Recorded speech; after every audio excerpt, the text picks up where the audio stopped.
For as long as I can remember, I've had an interest in what some people condescendingly term conspiracy theory. You see, I was born November 22nd, the anniversary of John F. Kennedy's assassination. And every year on my birthday, there's been televised specials on practically every channel talking about magic bullets, grassy knolls, other shooters, as well as CIA, FBI, and mafia involvement. Even by the age of 10, this spoke to me. And of course there were UFOs, the Illuminati, occult Nazis, organized satanic networks, faked moon landings, and CIA mind control programs. Hell, even if this is all bullshit, it was fun to read about.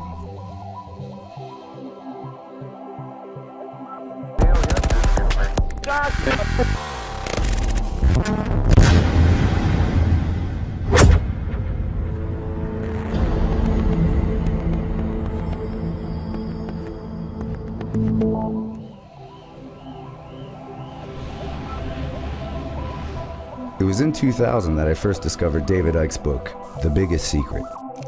In it, he writes about a global conspiracy, a hidden hand manipulating humanity's destiny through the shadows, using those who seem to be in power. And the goal of these shadow people? Nothing less than an Orwellian global superstate with total control at the hands of an ancient reptilian shape-shifting race. So we took a ferry to the Isle of Wight to spend the day with David Icke, Britain's leading conspiracy evangelist and the one man standing between us and total enslavement. Hey! Kev, nice to meet you. Nice to meet you. Good trip?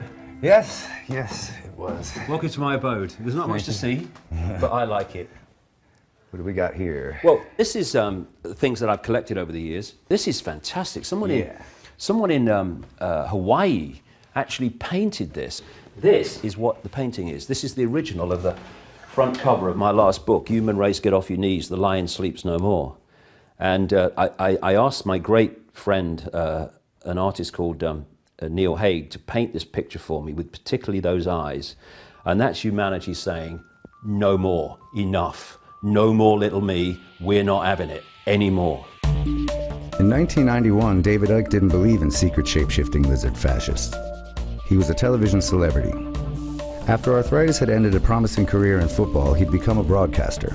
But that all ended in one remarkable appearance on the Terry Wogan Show. David Icke. In a turquoise tracksuit, he'd announced that he was the son of God, and the world would be ending that year. It didn't, and Icke seemed destined to disappear beneath a typhoon of public laughter. So it's quite funny, really. You know, 2,000 years ago, had a guy called Jesus sat here and said these same things, you would still be laughing. It's really funny that we've not really moved on that much. They're laughing at you. They're not laughing with you. Fine. But Icke wouldn't disappear. He began to write. And over a series of increasingly successful books, he began to outline his philosophy. Humankind was not in charge of its destiny. It was the unwitting prisoner of a race of shape-shifting lizards who occupied the roles in the highest echelons of society. From presidents to royal families, all trusted public figures were secretly part of a reptilian, Satanist pedophile group who had been on this planet for centuries. People began to take notice of Icke, and today he spends most of his year preaching to amphitheaters full of fans.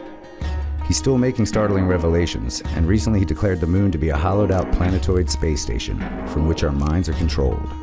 The lizard's very own Death Star. Don't mention the reptiles. Don't mention the reptiles, yeah. Because there were people, when this started to come in, people who were kind of into my stuff, up to that point, which was kind of regular fight. Well, it was a bit strange because it was all the way the war was manipulated by a few people, but it was all kind of regular stuff.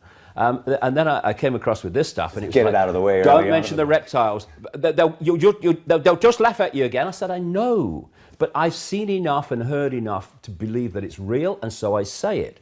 I don't care about the consequences for me.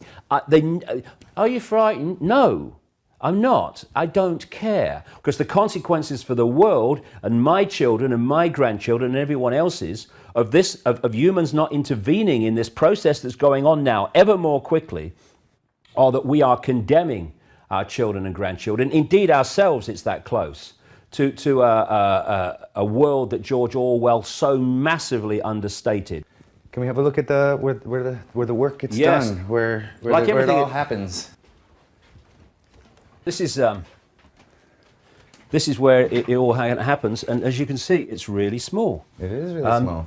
Because You know, I look at my life and I don't see my life as a life anymore. I haven't for a while. I see it as a job. So this is the new one. Yeah, this is this is the German version, isn't it? Look at the size of it. Yeah. 350,000 words. That, in one book, is the scale of information that has come into my life about these things. See, that is not a theory. That is evidence supporting a fact.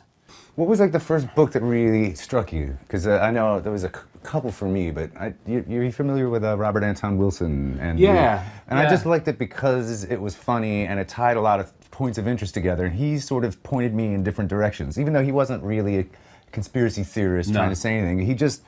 He put things together I never saw. You know, he'd connect dots that had never occurred to me, which turned me to like Holy Blood, Holy Grail, and some of these. I mean, that you've just hit the nail right on the head of my work and what you need to do to understand what's going on. Connect the dots. See, there are dots like banking, government, all these different things. 9/11, which in and of themselves are interesting, and you can see that something's not right. But when you connect the dots between apparently unconnected people and situations and organizations, that's when the tapestry appears and you go, whoa, so that's what's happening. David had told us that his first moment of enlightenment had occurred when a voice entered his head while shopping with his son on the seafront.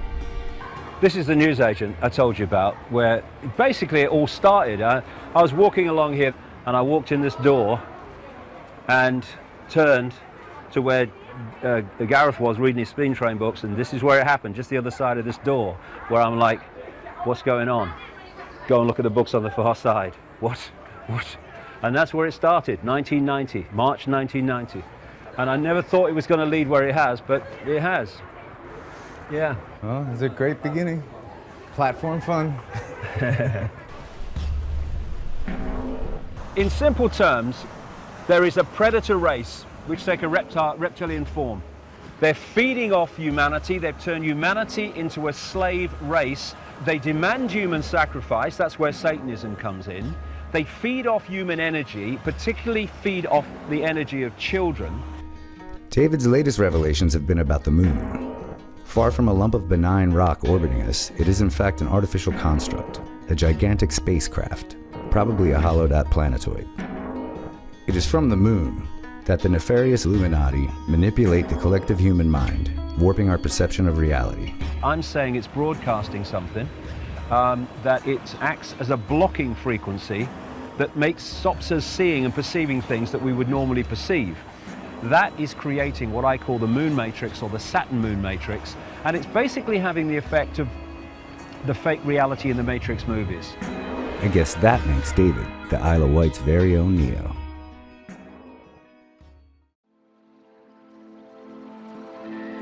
According to Icke, the Isle of Wight is a world within a world, with Freemasonry and Satanism at its center.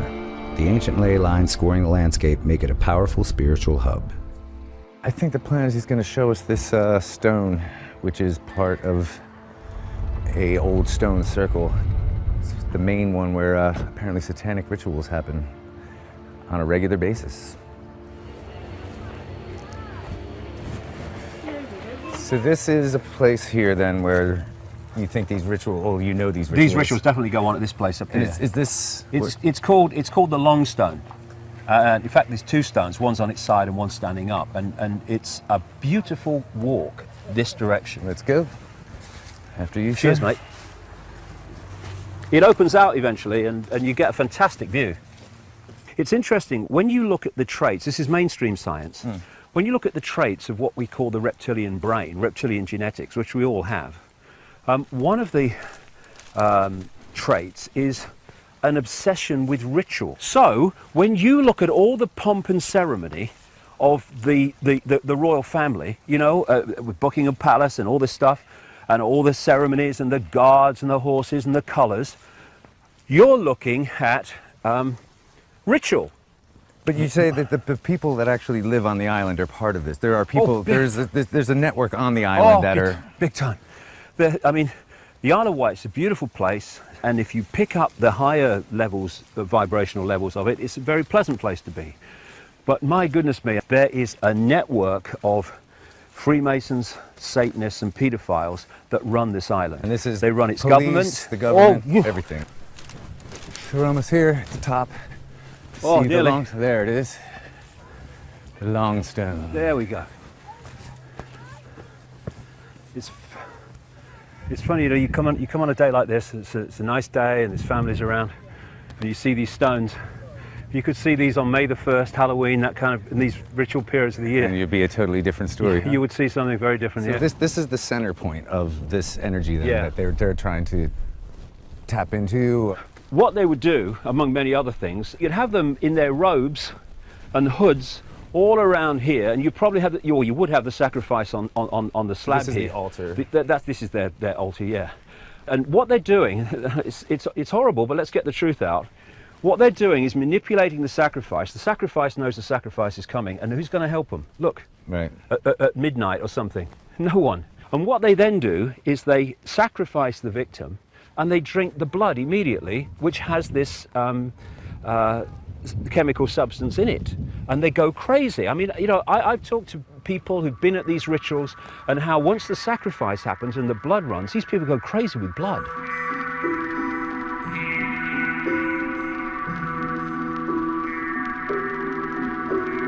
There was a man called Stanley Kubrick, the great filmmaker. I think I've heard of him. Stanley Kubrick was an insider, and he wanted to expose it. And his last movie was called Eyes Wide Shut. I've seen it. Now, Eyes Wide Shut, he died very, very soon after it was presented to executives at the film company, and was given no fanfare whatsoever when it Didn't came they out. It re-edit just the hell disappeared. out of it as well? Yes, they did. They took 25 minutes out of it, which he refused to do. Now, he filmed a ritual with Tom Cruise in it, in which I only know more recently was a Rothschild mansion. And what he filmed is a mild version of what goes on, because he knew. And you had the colors. You have most people in the ritual in Eyes Wide Shut were in black. The main guy was in red. Here we go again. Yeah. You had the orgies going on, and you had the people being killed, the lady being killed. But that was such a mild version. I don't know what was in the 25 minutes they took out, mind, because the real version is that there's blood every bloody way. We see a hierarchy in the public arena of president, secretaries of state, of prime ministers, secretaries of state, down. Yeah. That's the public hierarchy. The real hierarchy in the shadows is the occult hierarchy. And if you're higher in the occult hierarchy, the satanic hierarchy, which is incredibly hierarchical, it's all hierarchical, then you have more power over someone higher than you in the public hierarchy. You know, people familiar with your work would know that you've made some predictions over the years, and they've come to pass. I mean, I think this may be part of the reason why people have really started to pick up on your work. Something like the internet, what do you see happening? I mean, because at the moment, this is how people are getting information spread to each other. It seems, at least at the moment, to be relatively free in most countries. What do you see happening there? The big thing that they're going to say is, because of the danger of terrorism and terrorists communicating on the internet, these things have to be stopped. I mean, what did Cameron say after the London riots? We may have to talk about censoring Twitter and Facebook. And Bill Clinton, and when Bill Clinton, like Tony Blair or George Bush or anybody, when they open their mouths, it's the Rothschild speaking. And just a few months ago, Bill Clinton came out and said we need basically a censor organization, a ministry of truth, to police the internet and to stop people. He specifically talked about people who are spreading rumors on the internet and are not true. They are true, Bill, okay. They're in my books. There's old documentaries about it. They're true. Go away. Drink your milk.